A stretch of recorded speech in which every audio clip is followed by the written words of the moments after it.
Mzekezeke Music is not a company I made to go make money. I do know money is going to come because anything I get into, I make sure that it becomes a success, especially with what I know now. There is no way that Mzekezeke Music is not going to become a successful music company. Speaking about Mzekezeke, how long are you going to pull that front for? Because, I mean, I think it is probably the worst kept secret in the country. Everybody knows Mzekezeke. How long are you going to deny it for?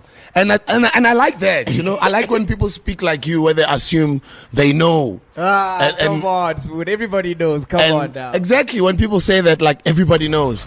For me, is it a matter honestly, do you think, are you still going on the whole thing that you're not Mzekezeke? So for me, is it a matter of Clark Kent being Superman, or Spider-Man and Black Panther being fictional characters that brainwash kids to believe them as superheroes, or Black Panther grossing over $1 billion is into the African market now with a fictional character, yes, featuring some of our actors and actresses.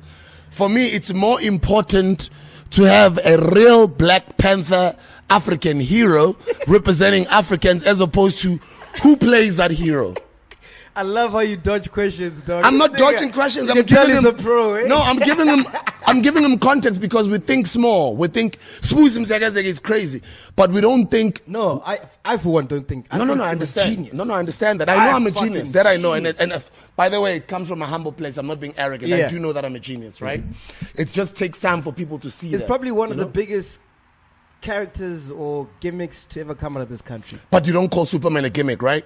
That's exactly my point. So what I'm trying to say is, for me, the way we think so small of ourselves or what we're capable of, and how great Americans are with what they're able to superimpose or sell to the world, we don't think that big.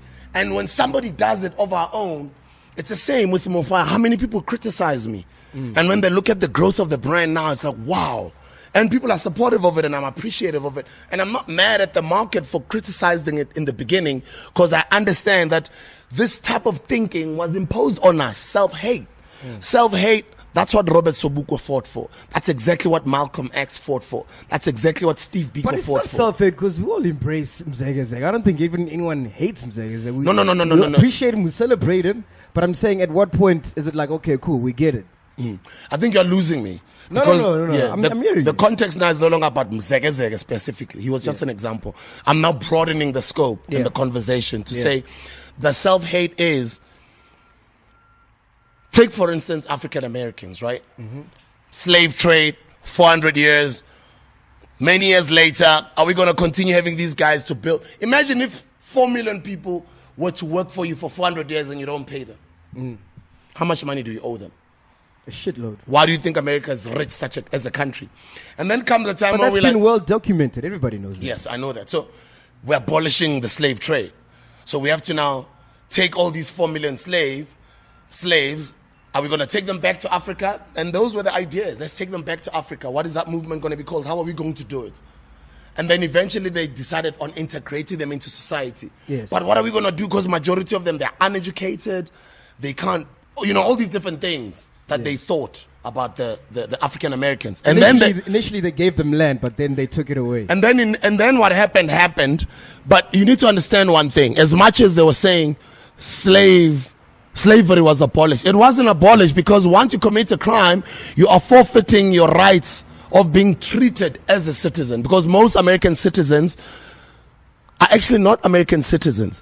If you go read the American Constitution, you will see that America is treated as a company. Even the United States of America is written in capital letters.